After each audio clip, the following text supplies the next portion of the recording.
Assalomu alaykum. Mavzuyimiz taklif so'rash hujjatlari. Rejalarimiz kirish va asosiy tushunchalar, taklif so'rash hujjatlari tarkibiy qismlari, hujjatlarni tayyorlash, e'lon berish va tartiblarni joylashtirish, takliflarni qabul qilish va baholash, g'oliblarni aniqlash va xulosa chiqarishdan iborat. Davlat xaridi. Davlat xaridi o'zi nima? Davlat xaridi davlat ehtiyojlari uchun tovar, ish va xizmatlarni sotib olish jarayoni bo'lib, davlat mablag'laridan tejamkor va shaffof foydalanishni ta'minlaydi. Qonuniy asoslari O'zbekiston Respublikasining davlat xaridi to'g'risidagi qonuni 2021 yil 22 aprelda yangi tahriri joriy qilingan va tegishli me'yoriy hujjatlar bu O'zbekiston Respublikasi Konstitutsiyasi, tegishli vazirliklar va organlarning qaror va farmonlaridan iborat. Asosiy maqsadi davlat resurslaridan samarali foydalanish, raqobatni ta'minlash va sifatli xizmat olib borishdan iborat. Boshqaruv organlari Davlat xaridlari agentligi va vakolatli organlar nazorat va boshqaruvni amalga oshiradi. Bu organlar Hisob palatasi, g'aznachilik va ichki ishlar organlari hisoblanadi. Taklif so'rash hujjatlari. Taklif so'rash hujjati o'zi nima? Taklif so'rash hujjati davlat xaridlarida buyurtmachi tomonidan tayyorlanadigan, yetkazib beruvchilardan taklif olish uchun mo'ljallangan rasmiy hujjat hisoblanadi. Bu nima degani? Taklif so'rash hujjati narsa olishi kerak bo'lgan tashkilot, davlat tashkiloti nima sotib olmoqchi, qanaqa sifatdagi, qancha miqdordagi tovarni yoki ish xizmatni sotib olmoqchi, shu haqida ma'lumotlar bo'lgan hujjat hisoblanadi. Xaridorning talablarini rasman belgilovchi hujjat, potensial yetkazib beruvchilarga yo'riqnoma, raqobatchi takliflarni taqqoslash asosi, shartnoma muzokaralarining boshlanish nuqtasi, shaffoflik va adolatni ta'minlovchi vosita taklif so'rash hujjati hisoblanadi. Buni asosiy maqsadi raqobatni rag'batlantirish, sifatni ta'minlash, xarajatni kamaytirish, shaffoflikni saqlash. Taklif so'rash hujjatlarining turlari. Birinchisi ochiq tanlov. Ochiq tanlovda barcha manfaatdor ishtirokchilar uchun ochiq bo'lib, keng raqobatni ta'minlaydi. Katta hajmdagi xaridlar uchun qo'llaniladi. Bu asosan tender va shunga o'xshash katta hajmdagi tovarlar ish xizmatlarni sotib olishda qo'llaniladi. Yopiq tanlov faqat ma'lum sohada ixtisoslashgan, oldindan tanlangan yetkazib beruvchilarga yo'naltiriladi. Bu nima degani? Bu harbiy strategiyada yoki mamlakatning siyosiy ahvoliga ta'sir qiluvchi bo'lgan yopiq sohalar uchun qo'llanadigan nima deysa bo'ladi, sotib olishlarda qo'llanadi. Muzokarali xarid maxsus hollarda bir yoki bir nechta yetkazib beruvchi bilan bevosita muzokaralar olib boriladi. Bu to'g'ridan to'g'ri xarid qilishga to'g'ri keladi. Asosan tez xarid favqulodda holatlarda tezkorlik talab etilganda qo'llaniladigan soddalashtirilgan tartibot. Bu nima degani? Yong'in holatlari, pandemiya holatlari va shunga o'xshash holatlar bo'lib qolganda davlat xaridlari tezlikda amalga oshiriladi. Shu holatlarda qo'llaniladi. Loyiha tanlov ijodiy yoki me'yoriy loyihalar uchun maxsus ko'rib chiqiladi. Baholash mezonlari o'ziga xos bo'ladi. Raqamli platformalar orqali amalga oshiriladigan zamonaviy xarid shakli O'zbekistonda jadal rivojlanmoqda. Bu elektron xarid. Elektron xarid hozirgi kunda O'zbekistonda eng o'sib borayotgan xarid turlaridan bittasi. Oldinlari ko'pchilik xaridlar hujjatlar orqali bo'lgan. Hozir hamma narsa shaffof bo'lishi uchun elektron xaridga o'tkazib qo'yilgan. Taklif so'rash hujjatining tarkibiy qismlari. E'lon qilish qismi, birinchi qism umumiy ma'lumotlar bo'ladi. Xarid predmeti va muddatlar belgilangan bo'ladi. Umumiy ma'lumotlar hamma uchun umumiy. Aytmoqchi bo'lgan xarid predmeti degani nima sotib olmoqchisiz, qancha miqdorda sotib olasiz, qaysi parametrlarda bo'lishi kerak, shu muddatlar qancha vaqt ichida yetkazib berilishi va shunga o'xshash muddatlar belgilangan bo'ladi. Texnik topshirish ikkinchi qism hisoblanadi. Bunda texnik talablar, sifat mezonlari va yetkazib berish ma'lumotlari kiritilgan bo'linadi.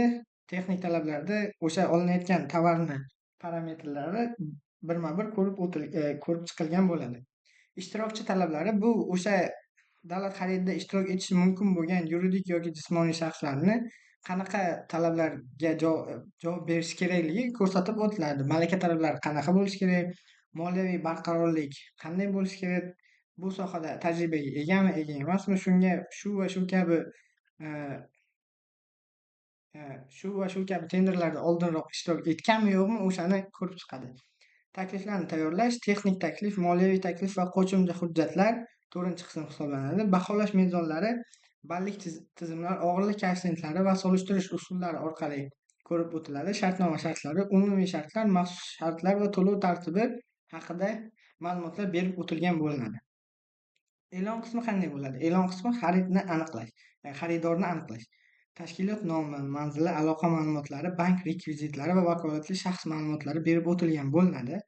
Xarid predmeti o'sha qaysi tovar yoki ish xizmatni aniq tarifi, qaysi tovarni sotib olmoqchiligini aniq qilib belgilaydi va uni miqdorini, sifat talablarini ko'rsatib o'tiladi. Muhim sanalar: savollar berish muddati, takliflarni topshirish sanasi, ochish va baholash muddatlari ko'rsatilgan bo'ladi. Taxminiy qiymat, budjet chegarasi yoki taxminiy shartnoma qiymati belgilangan bo'ladi. Ishtirok shartlari: kim qatnasha olishi, masalan, mahalliy ishlab chiqaruvchilarmi yoki xorijiy import tovarlari ishtirok etishi mumkinmi yo'qmi, akkreditatsiya va ro'yxatdan o'tish talablari ko'rsatilgan bo'ladi. Hujjat olish tartibi: taklif so'rash hujjatlarini qayerdan, qanday tartibda va qancha to'lov evaziga olish mumkinligi ko'rsatib o'tiladi. Texnik topshiriq: loyihaning umumiy tashrifi va konteksti, bajarish lozim bo'lgan ishlar ro'yxati, natijalar va yetkazib beriladigan mahsulotlar, sifat standartlari va texnik talablar, bajarish muddatlari va ish rejasi, hamkorlik va koordinatsiya tartibi, hisobot berish tizimi va monitoring, qo'llanilishi lozim bo'lgan standartlar hammasi texnik topshiriqda ko'rsatib o'tiladi. Buni eslatmalarim: aniqlik, talablar lo'nda va tushunarli bo'lishi kerak. Baholanuvchi: har bir talab o'lchanishi mumkin bo'lsin. Reallik, texnik talablar bozor imkoniyatiga mos kelishi kerak. Betaraflik, muayyan brend yoki yetkazib beruvchi ko'rsatilmasin. Bu betaraflik hozirgi kunda O'zbekistonda o'sha korrupsiya holati juda ko'p uchraydi. Davlat xaridlarida, elektron xaridlarda ma'lum bir tovarlarning iminiy parametrlarida aniq bitta brendni nomi ko'rsatiladi. Endi brend nomi ko'rsatilmasa ham parametrini shunchalik bitta joylashtiradiki, faqat bitta brend tovari shu narsaga to'g'ri keladi. Bu yon bosishga olib keladi. Keyin to'liqlik, barcha kerakli ma'lumotlar kiritilishi lozim bo'ladi. Baholash mezonlari qanaqa? Baholash mezonlari 100 ballik sistemada 100% qarab ajratilgan. Texnik salohiyat 35% tashkil etadi. Bu 35 ball degani 100 ballik sistemada. Moliyaviy taklif bu yoqda 30% tashkil qiladi. Bu 30 ball degani moliyaviy taklif bu minimal yoki arzonroq narx berish. Shu arzonroq narx bersangiz, siz 30 ballga ega bo'lishingiz imkoniyati bor. Shu narsa. Tajriba va malaka: bu sohada necha yildan beri ishlab kelayotganingiz, shu va shunga o'xshash tenderlarda oldin ham yutib qanday tovar yetkazib bergansiz, qanaqa natijalaringiz bor, o'sha narsa tajriba va malaka. Bu 20% tashkil qiladi. Bu 20 ballni anglatadi. Ishchilar jamoasi 10%, bu 10 ball degani. Vaqt rejasi o'sha yetkazib berishni kechiktirmaslik degani. Bu 5%lik sistemada baholangan. Bu 100 ballik diapazonda 5 ballni beradi. Shartnoma shartlari. Shartnoma shartlari birinchi qism umumiy shartlar bo'ladi. Umumiy shartlar bu hamma davlat xaridi va shartnoma shartlarida bir xil, o'zgarmaydi deyarli. Maxsus shartlar muayyan xaridga xos, o'ziga xos qoidalar va istisno holatlar. Maxsus shartlar davlat xaridlarini muayyan sohalarda maxsus shartlar qo'llaniladi. Bu har bitta, masalan, meditsina sohasi bo'lsa, o'sha shu soha bo'yicha qanaqadir boshqa sohalarga qaraganda o'zgarib nima edi, farq qiladigan jihati bo'lsa, o'sha shartlar kirgizilib o'tiladi. Bu har bitta davlat tashkilotiga qarab maxsus shartlar o'zi tomonidan belgilanadi. To'lov shartlari: to'lov grafiki qanaqa, avans qancha miqdorda beriladi, 20%mi, 25%mi, 30%mi, bank kafolati talablari qanday, avansni qolgan qiymati qachon tashlab beriladi, o'shalar ko'rsatilib o'tiladi. Jarima va sanksiyalar: kechikish uchun kunlik jarima qanaqa sanksiyalar qo'llaniladi, agar sifatsiz mahsulot yetib bersangiz, sizga qanaqa jarima yoki sanksiya qo'llanishi mumkin. Bu jarima va sanksiyalar bo'limida ko'rsatib o'tiladi. Shartnomani o'zgartirish shartlari: narxni qayta ko'rib chiqish tartibi, skop o'zgarishi va ko'rsatmalari ham ko'rsatib o'tiladi. Qanday holatlarda shartnomani bekor qilish mumkinligi ham ko'rsatib o'tiladi. Ishtirokchilar uchun talablar. Huquqiy talablar: bu nima degani? Yuridik shaxs sifatida ro'yxatdan o'tgan bo'lishi kerak. Bu degani jismoniy shaxslar qatnasha olmaydi. Qanaqa huquqqa ega bo'lgan odamlar qatnashishi mumkin? Soliq bo'yicha qarzdorligi bo'lmasligi kerak yuridik firmani. bankrotlik holati bo'lmasligi kerak, raqobat qonunchiligiga muvofiq bo'lishi kerak. Endi moliyaviy talablar yuridik firmaga yillik aylanma summasi qanchadir miqdordan balandroq bo'lishi kerak. Masalan, yillik aylanmasi, oboroti normalniroq bo'lishi kerak. Bank kafolati va kredit reytingi. Kredit qarzdorligi juda baland emasmi? Bank kafolat bera oladimi buni to'lab berishiga? Moliyaviy hisobotlari oxirgi 3 yilda qanaqa? Soliqlarni vaqtida to'laganmi? A, aylanmasi yaxshimi? Likvid aktivlar yetarliligi. Bu likvid aktivlarga asosan pul va nima tovarlar kiradi. Tovarlari ko'pmi, puli ko'pmi, shunga qarab o'tiladi. Texnik talablar soha bo'yicha necha yillik tajribasi bor? Shu 5 yilmi, 10 yildan beri shu sohada ishlab kelyaptimi yo yaqinda ochilgan firmami, bularga ham e'tibor beriladi. Shunga o'xshash loyihalar ro'yxati degani, shunga o'xshash tenderlarda oldin ishtirok etib g'alaba qozonganmi? Qozongan bo'lsa qanaqa mahsulot yetkazib bergan? Shularni ham ko'rib o'tiladi. Zarur uskuna va texnologiyalar bu firmada bormi? Sifat boshqaruvi qanaqa?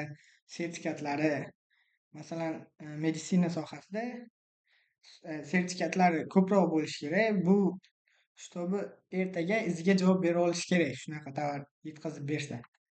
Malaka talablari va tekshiruv.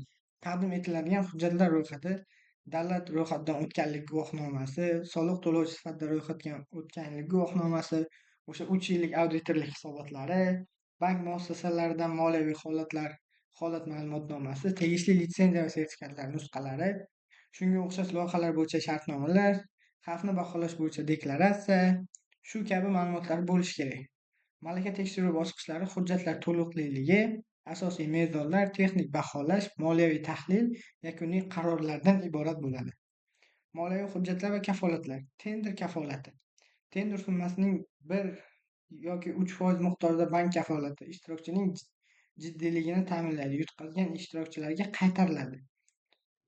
Shartnoma summasining 5 yoki 10% shartnoma imzolangandan so'ng taqdim etiladi, majburiyatlarni bajarish kafolatini bo'yniga qo'yib beradi. Agar avans to'lov ko'zda tutilgan bo'lsa, avans miqdoriga teng kafolat avans maqsadga sarflanishini ta'minlab beradi.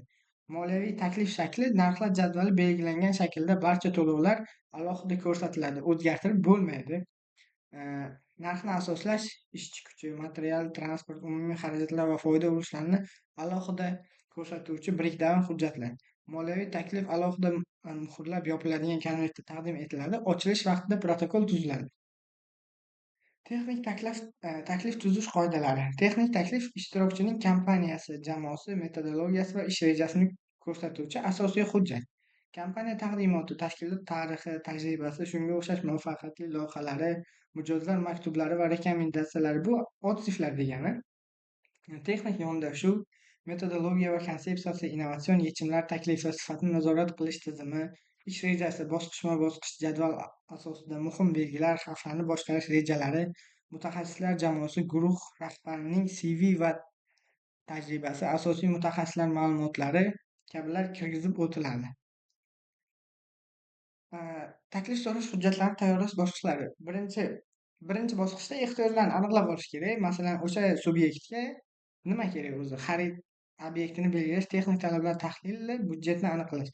Qanaqa turdagi tovar yoki ish xizmatga muhtoj o'sha budjet tashkiloti nima sotib olish kerak? Birinchi o'shani aniqlab oladi. Qancha miqdorda sotib olishi kerakligini aniqlab, o'shani budjetiga keyin davlat o'sha budjet tashkilotining budjetida pul bormi yo'qmi o'shanga ham bir qarab oladi.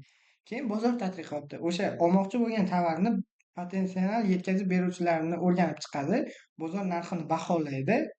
Keyin taklif so'rash hujjati qoralamasini boshlaydi. Barcha bo'limlarni yozish, texnik topshirish va baholash mezonlarini tuzib chiqadi. Bundan keyin ichki ko'rib chiqish amalga oshiriladi. Huquqiy, moliyaviy va texnik ekspertlar tomonidan tekshirish olib boriladi. Tekshirib bo'lgandan keyin tasdiqlanadi. Vakolatli shaxs yoki komissiya tomonidan rasmiy tasdiqlash bo'lgandan keyin o'sha tayyorlangan hujjat e'lon qilinadi. Rasmiy platformada e-xarid.uz da e'lon qiladi va ishtirokchilarga xabar beriladi. E'lon berish tartibi va muddatlari. E'lon berish taklif topshirishgacha kamida 30 kun xalqaro platformada shunaqa. Milliy tenderlar uchun minimal muddat 15 ish kuni bo'ladi. Savollar berish muddati esa e'londan 7 kun ichida, e'lon berilgandan keyin 7 kun ichida, javob berish muddati savol berilgandan keyin 5 kun ichida, takliflarni amal qilish muddati odatda 60-120 kungacha bo'ladi. Natijalar e'lon qilish muddati baholashdan 5 kun ichida e'lon qilinadi. Xarid platformasi e'lon joylash. E-xarid.uz platformasida rasmiy ro'yxatdan o'tish va e'lon berish majburiy. Hujjatlar tayyorlash. Barcha taklif so'rash hujjatlari platformaga yuklanadi va ishtirokchilar bepul yuklab oladi. Savol-javob. Ishtirokchilar platformada savol beradi, javoblar barcha uchun ko'rinadi. Takliflarni topshirish elektron formatda kriptografik imzo yuboriladi. Savollar va javoblar jarayoni. Ishtirokchi platformada savol beradi, savol lotga kiritiladi, xaridor komissiyasi savolni tahlil qiladi, rasmiy javob yoziladi, javoblar barcha ishtirokchilarga e'lon qilinadi, ya'ni hammaga ko'rinib turadi. Faqat savollar yozma shaklda bo'ladi. Og'zaki muzokaralar taklif so'rash hujjatiga mazmuniga o'zgartirish kirita olmaydi. Javoblar barcha ishtirokchilarga bir vaqtda yuboriladi. Hech qanday biror bir ishtirokchida alohida imtiyozlar bo'lmaydi. Agar o'zgarishlar zarur bo'lsa, rasmiy addendum chiqariladi va muddat uzaytirilishi mumkin. Takliflarni qabul qilish, taqdim etish shakli. Elektron shaklda e-xarid.uz yoki qog'oz shaklda qo'liga manzilgacha yetkazib berishi mumkin. Muhrlash talabi. Qog'oz takliflar muhrlab yopilgan konvertda, texnik va moliyaviy taklif alohida konvertlarda bo'ladi. Muddat talabi. Belgilangan sanadan 1 daqiqa kechikib kelgan takliflar qabul qilinmaydi. Qabul tasdig'i. Qabul qilingan har bir taklif uchun ro'yxat raqami va sana ko'rsatilgan kvitansiya beriladi.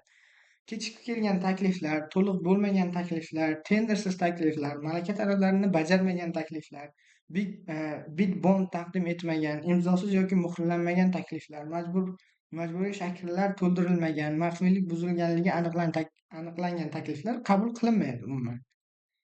Takliflarni ochish marosimi. Takliflarni ochish davlat xaridining eng shaffof va rasmiy bosqichi bo'lib, barcha ishtirokchilar huzurida o'tkaziladi. Tayyorgarlik. Komissiya a'zolari to'planadi. Kamida 5 kishi bo'lishi kerak. Ishtirokchilar va kuzatuvchilar kiritiladi. Ro'yxatdan o'tish imzosi olinadi. Konvertlarni ochish. Har bir konvert navbatda ochiladi. Taklif raqami, nomi, narxi e'lon qilinadi va barcha ma'lumotlar protokolga yozib olinadi. Protokol imzolash. Komissiya barcha a'zolari imzolaydi. Ishtirokchi vakillari imzo qo'yishi mumkin. Protokol nusxasi ishtirokchilarga beriladi. Taklif saqlash va keyingi bosqich. Takliflar maxfiy saqlanadi. Baholash komissiyasi alohida tuziladi. Baholash muddati belgilanadi va e'lon qilinadi.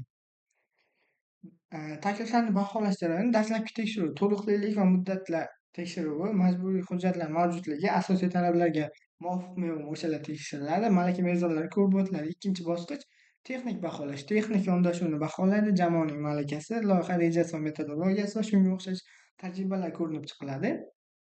Undan keyin moliyaviy tahlil.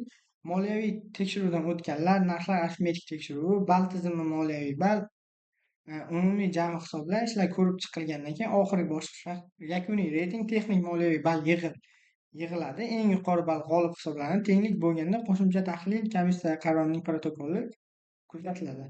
G'olibni aniqlash va e'lon qilish. G'olib eng yuqori yakuniy ball olgan, barcha malaka talablarini qondiradigan ishtirokchi hisoblanadi. Komissiya qarorlari. Baholash natijalari komissiya yig'ilishida muhokama qilinadi. Har bir a'zo imzolaydi. Fikrlar kelishmasa ovoz berish o'tkaziladi. Shikoyat muddati. E'londan keyin 10 kun ichida muxolif ishtirokchilar shikoyat berish huquqiga ega. Shikoyat ko'rib chiqilgunga qadar jarayon to'xtatilishi mumkin. Natijalar e'lon qilish. G'olib va boshqa ishtirokchilar e-xarid.uz orqali xabardor qilinadi. Xabarnomada natijalar asoslari ko'rsatiladi. Shartnoma tuzish. Shikoyat muddati tugagach, g'olib bilan muzokara boshlanadi. 30 kun ichida shartnoma imzolanishi shart. Imzolanmasa tender bekor qilinishi mumkin.